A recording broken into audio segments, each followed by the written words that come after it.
नमस्कार, बहुत स्वागत है आपका। एनडीटीवी मध्य प्रदेश छत्तीसगढ़ देख रहे हैं आप। आपके साथ मैं हूं आसिफ शेख। पाकिस्तान की उस अदृश्य सरकार की शर्मिंदगी का शोर सरहद लांघकर 7 समंदर पार ब्रिटेन तक जा पहुंचा है।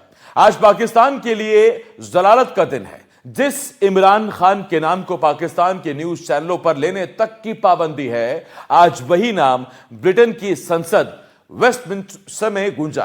इमरान खान के रिश्तेदार जो ब्रिटिश संसद में सांसद हैं, उन्होंने मुनीर के खिलाफ मोर्चा खोल दिया। बारी बारी से ब्रिटिश सांसदों ने इमरान की सेहत और उन पर हो रहे जुल्मों का मुद्दा उठाया। सीधे तौर पर जनरल असीम मुनीर के उस निजाम पर सवाल उठाए जो लोकतंत्र का चोला पहनकर तानाशाही चला रहा है। ब्रिटेन में उठी यह मांग अब अंतर्राष्ट्रीय दबाव बनेगी।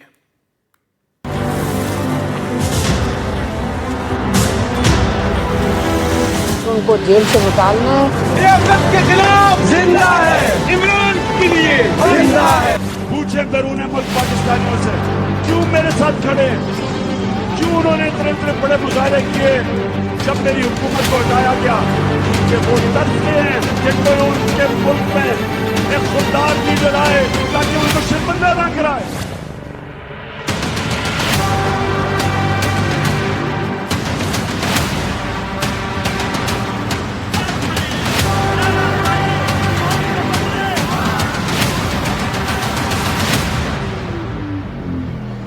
The Pakistani authorities need to respect fundamental freedoms. This applies to Imran Khan. Deterioration in Imran Khan's health recently. Imran Khan has been denied access to lawyers. Sulaiman and Qasim, the sons of Imran Khan. इस वक्त establishment सही फैसले नहीं करेगी। मैं आपको writing में देता हूँ कि ये भी तबाह होंगे, फौज सबसे पहले तबाह होगी, क्योंकि मुल्क बैंकरप्ट होगा। किधर जाएगा मुल्क? पाकिस्तान की सड़कों पर इमरान खान के नारे, रावलपिंडी के बाहर इमरान। पाकिस्तान की संसद में इमरान खान के पोस्टर।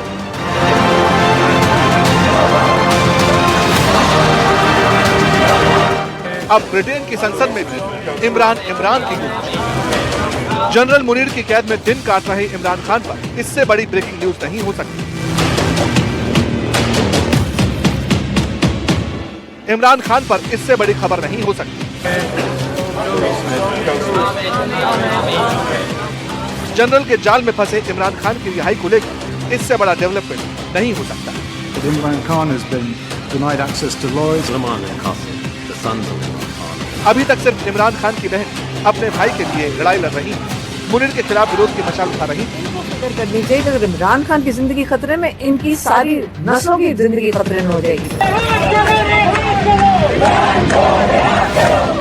लेकिन अब बहनों की तपस्या रंग लाई।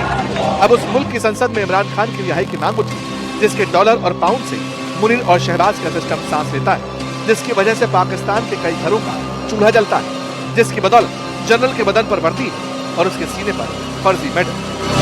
The reason that Imran Khan is in prison is because he would win a free election. And Pakistan can't begin to have stability and the investment that would flow from that until there is a restoration of democracy. So will the noble lady, the minister, set out some kind of timetable whereby we're encouraging the authorities in Pakistan to allow a free and inclusive election, maybe not tomorrow, but within a reasonable timetable which will allow the return of democratic stability and the economic revival of that country. Well, we do. Pakistani authorities respect fundamental freedoms. जी हाँ, हुआ यह है कि Britain की संसद में इमरान खान को लेकर डिबेट हुई, जमकर चर्चा हुई। इमरान खान पर जनरल मुनीर के अत्याचार, अमानवीय बर्ताव, गैर कानूनी कैद, उनकी गिरती सेहत और इमरान के बेटों को पाकिस्तान का वीजा नहीं मिलने के मुद्दों पर सांसदों ने अपनी राय रखी। मंत्री से सवाल पूछे। जनरल आसिम मुनीर को कटघरे में खड़ा किया गया। We understand, I think anyone who's paying attention, we understand that Imran Khan has been denied access to lawyers, he's been denied access to his family, including his 2 sons who are my nephews. He's been denied access even to doctors, and we understand that he's spent much of his time in prison in solitary confinement, and his health is deteriorating rapidly. So I asked the noble lady whether or not she agrees that this is now the time for us to reconsider our aid contributions to Pakistan. Pakistan's often at the top of the list in terms of recipients of UK aid, until that country's government demonstrates a clear, unambiguous commitment to the Charter, the Commonwealth Charter that it signed up to, which commits it to an independent judiciary and to the rule of law. सांसदों की चेतावनी इस्लामाबाद को जरूर सुननी चाहिए, क्योंकि इसमें कहा गया इमरान खान के साथ जैसा बर्ताव हो रहा है वो किसी अंतर्राष्ट्रीय अपमान से कम नहीं। पाकिस्तान में इमरान खान के साथ जो हो रहा है उसे नजरअंदाज नहीं किया जा सकता। अगर इमरान खान को इलाज की जरूरत है तो नवाज शरीफ की तरह उनका इलाज लंदन में होना चाहिए। लंदन की तरफ से प्रेशर डालना चाहिए। इमरान खान के मुद्दे पर निष्पक्ष सुनवाई और मानवाधिकारों का ख्याल रखा जाना चाहिए। Does have a history of imprisoning their prime ministers or former prime ministers, whether it was the late Zulfikar Ali Bhutto, who was imprisoned and then ultimately hanged, or Nawaz Sharif, who was also serving time in prison. And in the case of Nawaz Sharif, in November 2019, the UK government did allow Nawaz Sharif to come to the United Kingdom to receive medical treatment. So my question to the Minister is, if the family and the party members of Imran Khan were to put a similar request in, what would His Majesty's government's response be? सांसदों ने अपनी बरतानिया हुकूमत से मांग की कि वो पाकिस्तान के साथ होने वाले व्यापारिक समझौतों को मानवाधिकारों की शर्तों से जोड़े। बहस में बार-बार यह मुद्दा उठा कि इमरान खान के दो बेटों कासिम और सुलेमान, जो ब्रिटिश के नागरिक हैं, उन्हें उनके पिता से मिलने या बात करने की अनुमति नहीं दी जा रही। ब्रिटेन के सांसदों ने पाकिस्तान में नागरिकों के खिलाफ सैन्य अदालतों के इस्तेमाल और पारदर्शिता की कमी पर भी गहरी चिंता जताई। Specific facilitation can be done. The noble lady, the minister, for whom many in the House, if not all, have great respect, can practically help to facilitate the access for British citizens. Suleiman and Qasim, the sons of Imran Khan, are British citizens. So I would ask the noble lady to please use her best offices to ensure that facilitation of two sons meeting their father can be done, particularly as he's now receiving the most acute and important medical treatment that he needs on the decision of the courts of Pakistan, to ensure that medical attention is also supported by family access of his own two sons. आपको याद होगा कुछ दिन पहले इमरान खान के दोनों बेटों ने पाकिस्तान जाकर पिता से मिलने की इच्छा जाहिर की। वो अपने पिता की सेहत के बारे में जानना चाहते थे, उनसे मिलना चाहते थे, लेकिन मुनीर ने वीजा रुकवा दिया। अभी तक दोनों बेटों को वीजा नहीं मिला। अब ब्रिटेन की सरकार कह रही है जहां तक मुलाकात का सवाल है तो उसे लेकर पाकिस्तान हुकूमत से बात की जाएगी, क्योंकि जिस हाल में इमरान खान है ऐसे में परिवार को मिलने की इजाजत मिलनी ही चाहिए। इमरान खान साहब के जो बेटे हैं उनका भी एक इंटरव्यू वायरल है, वो पाकिस्तान आ रहे हैं जनवरी में। देखें, जिनको ये वीज़ा नहीं दे रहे जी, तो अगले दिन आप देख लेंगे कि अगला लाइमल आप देख लेंगे।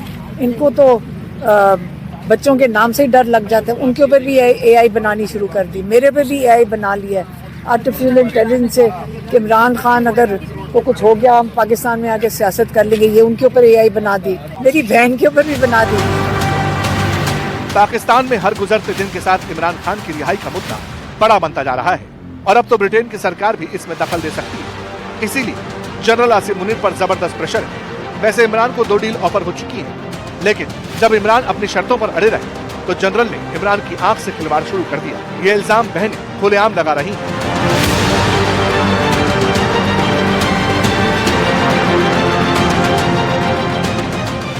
इमरान खान की आंख खुद से खराब नहीं हुई, जेल वालों ने की है, उसको ये छुपा रहे हैं और उसको और खराब कर रहे हैं। अब ये चाहते हैं दूसरी आंख पे भी खराब हो जाए। लेकिन मैं आपको बता रही हूँ, ये तो पुरअमन बात कर रही है, मैं तो पुरअमन की बात ही नहीं करती।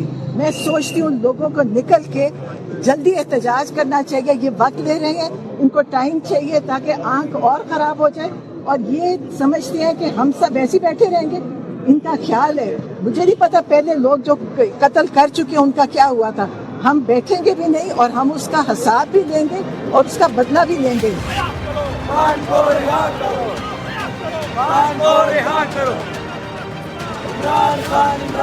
जनरल भी यही चाहता है कि किसी तरह पाकिस्तान में इमरान का परिवार और इमरान की पार्टी के लोग उग्र हो, हिंसा करें, ताकि उसे जुल्म करने का, गोली चलाने का लाइसेंस मिल जाए। लेकिन अब जब दुनिया इमरान की सेहत की रिपोर्ट पर नजर रख रही है, एक-एक घंटे की डिटेल्स दी जा रही है, तो मुनीर के लिए इमरान को रास्ते से हटाना आसान नहीं रहने वाला।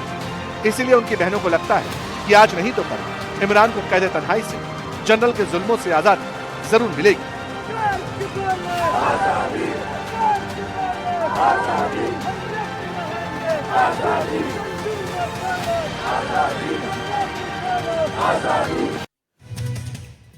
इतिहास गवाह है, पाकिस्तान में सत्ता की कुर्सी और बारूद की गंध का पुराना रिश्ता है।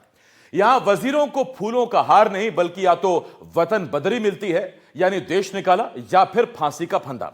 कभी जुल्फिकार अली भुट्टो को सूली पर चढ़ाया गया, कभी बेनजीर को गोलियों से भून दिया गया, और आज वही खूनी खेल एक बार फिर दोहराने की तैयारी है। लेकिन इस बार बिसात बिछी है पाकिस्तान के खैबर पख्तूनख्वा की वादियों में, और जनरल के निशाने पर हैं मुख्यमंत्री सोहेल अफरीदी, जो इमरान के सबसे भरोसेमंद सिपाही हैं। आज तक पाकिस्तान में एक भी वजीर 5 साल सत्ता की कुर्सी पर नहीं टिका। अब कुर्सी की ये नई जंग पाकिस्तान को किस ओर ले जाएगी, पाकिस्तान के इसी डर को आज हम आपको दिखाते हैं।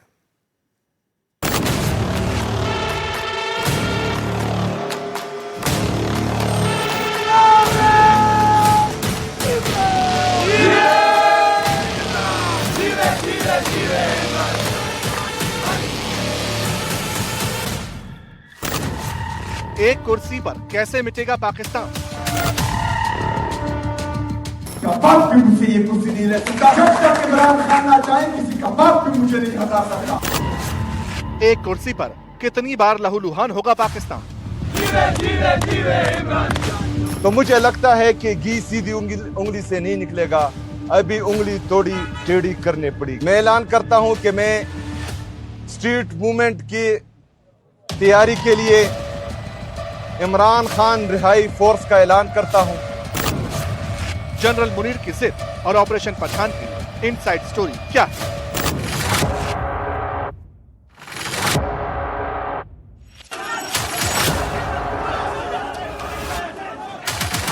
सत्ता की कुर्सी ही तो है जिसकी शक्ति 79 साल से पाकिस्तान के जनरल हथियाते हैं।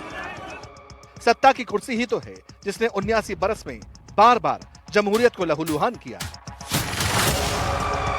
वो कुर्सी ही तो है जिसकी चाहत में जनरलों ने पाकिस्तान में किसी हुकूमत को 5 साल पूरे करने नहीं दिए। लियाकत अली खान से लेकर इमरान खान तक किसी भी प्रधानमंत्री ने अपना कार्यकाल पूरा नहीं किया। फर्क बस इतना था, पहले बारी वजीरों की थी, आज सूबे के मुख्यमंत्रियों की। खबर है कि जनरल इमरान खान के सबसे भरोसेमंद सिपहसालार खैबर पख्तूनख्वा के सीएम सोहेल अफरीदी की कुर्सी पर गिद्ध की नजर गड़ाकर बैठा है, लेकिन पाकिस्तान का नया पठान पलटवार के लिए तैयार है।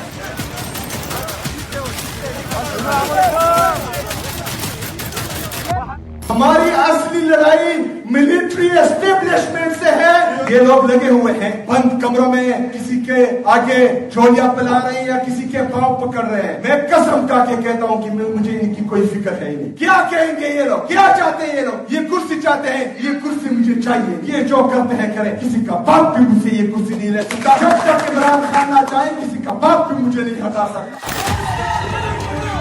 पाकिस्तान का इतिहास गवाह है, जिसने जनरलों के खिलाफ बगावत का बिगुल फूंका, उसका तख्तो ताज तानाशाही की मशाल से फूंक दिया गया।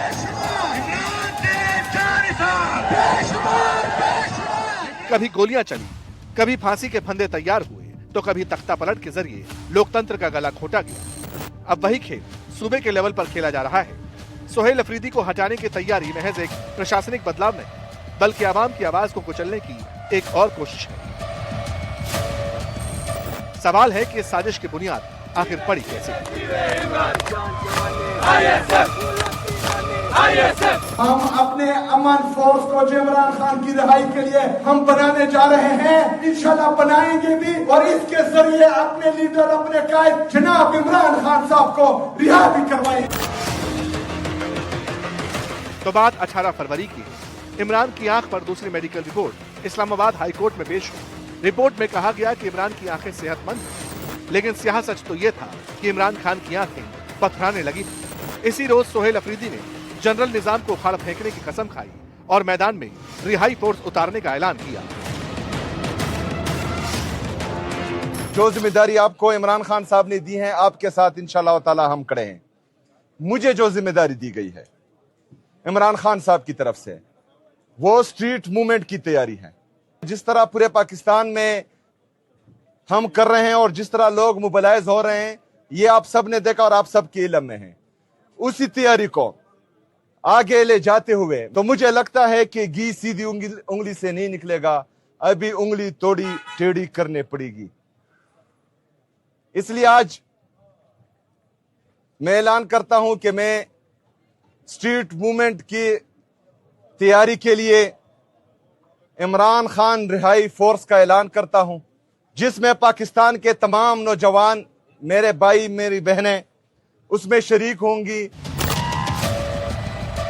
सोहेल अफरीदी जब जब बोलते हैं, उनके तल्ख बयान और सीधे हमले रावलपिंडी में आर्मी हेडक्वार्टर की दीवारों और मीनारों को हिलाते हैं। इसीलिए इस आवाज को खामोश करने की प्लानिंग बनी। जनरल आसिम मुनीर ने बिसात पर मोहरे फिट किए, इमरान ब्रिगेड में फूट डाली गई। अली अमान गंडापुर जैसे दिग्गज नेताओं को खैबर का सीएम बनाने के ख्वाब दिखाए गए, लेकिन इमरान खान की तरह सोहेल अफरीदी जनरल के आगे सरेंडर नहीं हुए। चर्चा पाकिस्तान की भूप मीडिया में होने लगी।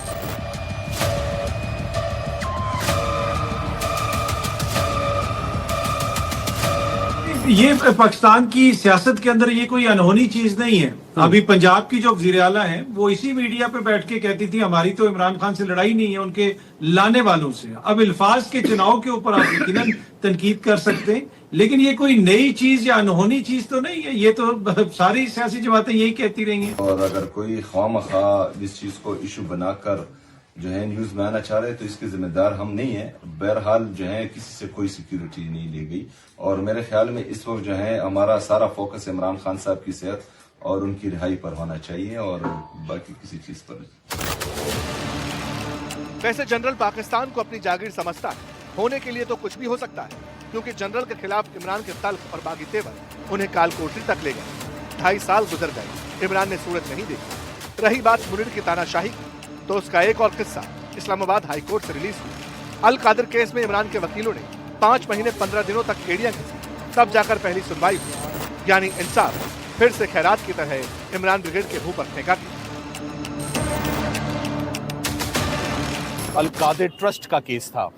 अल कादिर ट्रस्ट में अफसोस की बात यह है कि आज 5 महीने और 15 दिन के बाद ये हेयरिंग फिक्स हुई। हमें मुबारकियां दे रहे हैं कि शुक्र करें कि 13 महीने के बाद इसने जज साहब ने जहमत की है सुनने की, इसकी हमें मुबारकियां मिल रही हैं। हमने अपने आप को यहाँ ले आए कि जब इंसाफ अगर इस तरह फेंका जाए आपकी तरफ और अभी इंसाफ नहीं मिला है, हम उसका शुक्रगुजार होंगे। इस वक्त आपका जो कोर्ट है वो भी एक डिक्टेटरशिप में बन गया है। प्रेस रूम जो है, आप जहाँ पे जो प्रेस का कमरा है, मैंने प्रेस वालों को ये कहा, मैंने कहा फिक्र ना करें, हम अपने भाई के लिए भी खड़े हैं, हम अदलिया इमरान खान अदलिया के लिए भी खड़े हैं, इमरान खान आजादी सहाफत के लिए भी खड़े हैं। इधर इमरान खान के केस की अगली सुनवाई 11 अप्रैल को मुकर्रर की गई, तो उधर 2.5 साल से जेल में कैद इमरान के पूर्व विदेश मंत्री शाह महमूद कुरैशी को कोर्ट में पेश किया गया। मीडिया का कैमरा ऑन होते ही कुरैशी मुनीर को सरेआम लानत मलानत भेजने लगे। आगे चलते हैं। 1 मिनट के लिए आप रोक देंगे तो हम खत्म करेंगे। चलते जाएंगे।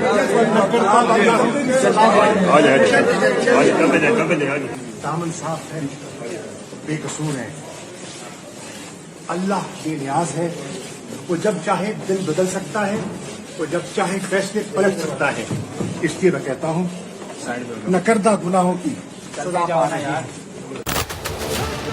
अदालतें जब जनरल के ऑर्डर पर चली, जज साहिबान जब ऑर्डर सुनाने की बजाय जनरलों के ऑर्डर सुनने लगे, तो समझा जा सकता है कि पाकिस्तान में जमहूरियत नाम की चिड़िया कितनी बेचैन हुई। अदालत ने इमरान की आंख, सेहत और रिहाई पर बेरुखी दिखाई, तो नेता विपक्ष अल्लामा नासिर रजा ने मोर्चा संभाला, ऑन कैमरा मुनीर की क्लास लगा दी। वही एक ऐसा शख्स है जो डिजर्व करता है कि उसको पाकिस्तान के अंदर, पाकिस्तान से लोग मोहब्बत करते हैं और पाकिस्तान को लीड करे। वो उसको गोलियां मारी हैं, इनके दिल ठंडे नहीं हुए। उसको बेगुनाह फैयारे काट के बेगुनाह जेल में डाला गया, इनके दिल ठंडे नहीं हुए। वही एक ऐसा शख्स है। बंद कमरे में बयान देने के बाद अलामा साहब बाहर आए। एक सहाफी ने दुखती रग पर हाथ रखने की कोशिश की तो भड़क गए। आसिम मुनीर को पाकिस्तान का सबसे बड़ा दहशतगर्द करार दे दिया और पाकिस्तान के पुरअमन माशरे को नाअमन किया इन्होंने, दूसरों की खातर, पैसे लेने की खातर, डॉलरों की खातर जिन्होंने ये किया है। बात इमरान की नहीं है, बात सोहेल अफरीदी की भी नहीं है, बात है जनरल की जिद की, जनरल के अहंकार की, जिसकी आग में जमहूरियत जल रही है, पाकिस्तान का संविधान जल रहा है। इसीलिए सोहेल फिर सामने आए, कहा हमारे रक्षक ही हमारे भक्षक बन गए। जो हमारे मुहाफिज थे वो हमारे कातिल बने हुए हैं। जिन्होंने हमारी मैंडेट की हिफाजत करनी थी वो हमारे मैंडेट पर डाका डाल रहे हैं। तो आप मुझे बताएं कि हमारे पास हल क्या है? हल क्या है? हल क्या है?